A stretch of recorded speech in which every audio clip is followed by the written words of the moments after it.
excessive time on social media, got less sleep and exercise, which are directly related to mental health issues.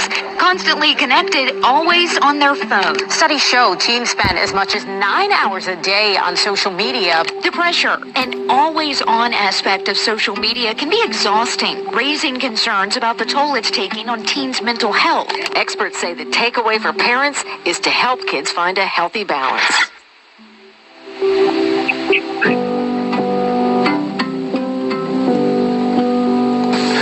Kids are facing pressures today that I didn't have to face. You have the World Wide Web, you have social media telling them different things are right no matter what.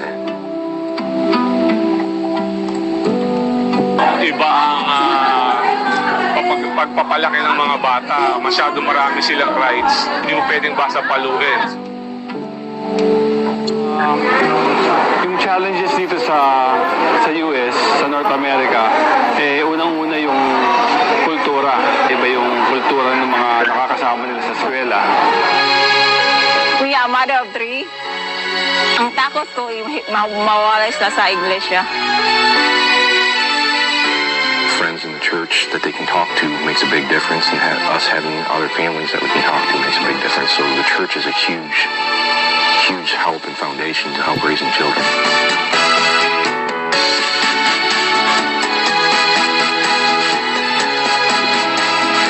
Ituturuan ng bata sa daan na dapat niyang lakaran.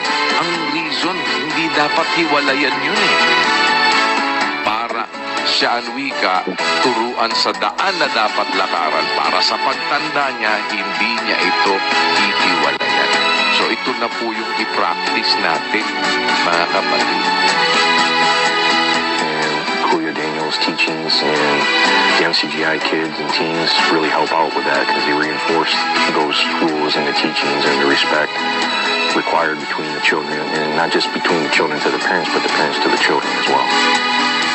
Magulang kayo pareho sa Panginoon.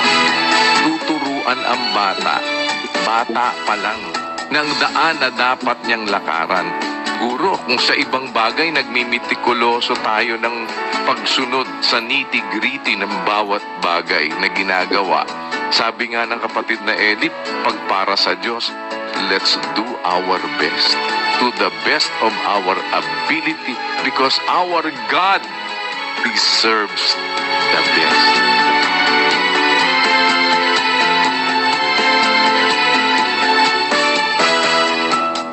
Bilang single mom, mahirap dahil ako lang mag-isa, walang katuwang, pero sa awat tulong ng Diyos, napalaki ko naman sila ng maayos, may takot sa Diyos, at gabay ng ating mga mangangaral. Salamat ka sa Diyos dahil may mga kapatid na tumutulong sa pagpapalaki sa kanila, pag may mga pagkakamali sila, pinagsasabihin sila.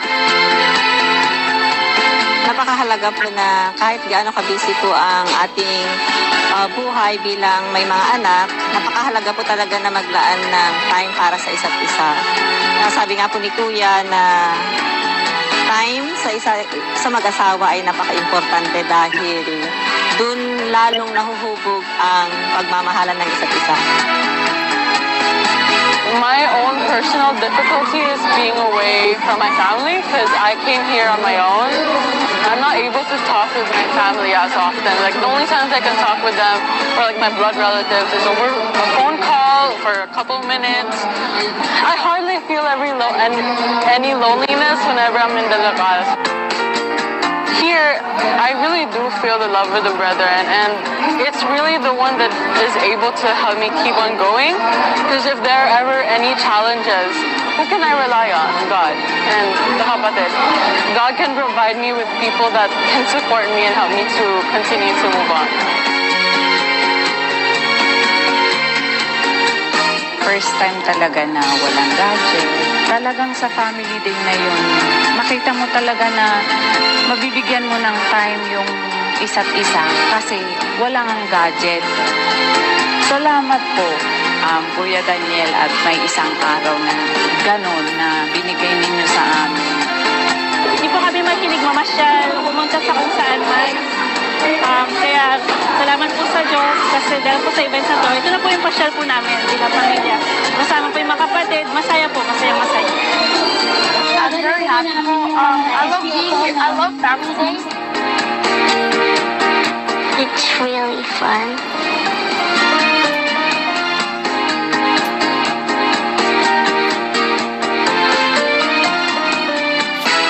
With your gadgets, you spend less time with your friends and family.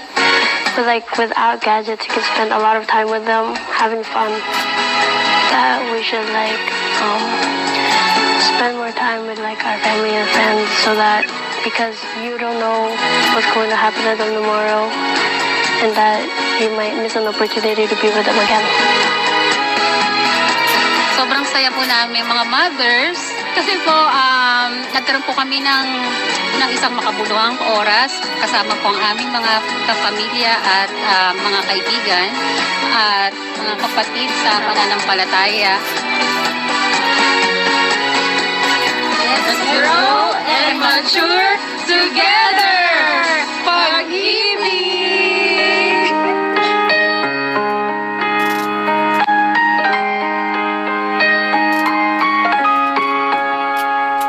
Iba po talaga yung pag buong pamilya po, kaanib na. Yung isa po ng pananampalataya, isang pag-ibig, isang relihiyon. Masarap po na yung camping na nangyari po last night, sa tingin ko po, yun po yung simula ng mga memorable moments po. Hindi lang po para sa aming pamilya, para po sa lahat. Kasama po kayong lahat. Growing up in a broken home, it's always been my dream to have my own family living together in peace and love and in hope. It's a dream come true that he actually made the effort to come here with us as our family together. From here forward, it will be the most memorable time for me because nothing beats a happy moment with God. We're not and your getting love. any younger. Let's grow and mature together. Actually, ito yung pinaka-best part ng aming bahay, yung kusina niya. Kasi diyan kami laging kumpleto. Nung pandemic, nung sinabi sa amin ni Brad Josel, bawat isa sa inyo, magsabi, how thankful you are, how grateful sa araw-araw na ibinibigay sa iyo ng Diyos.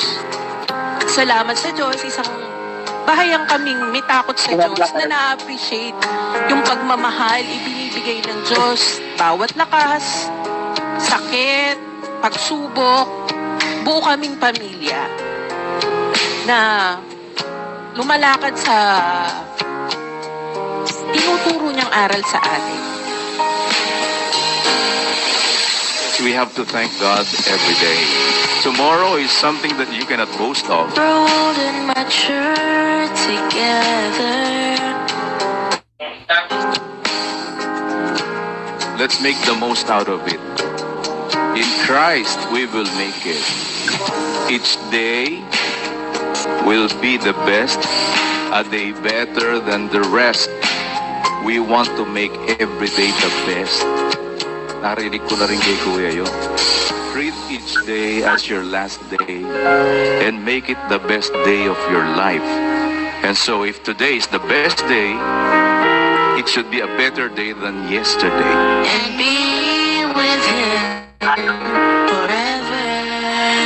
We grow old together and we get mature together, especially sa pananampalatayan.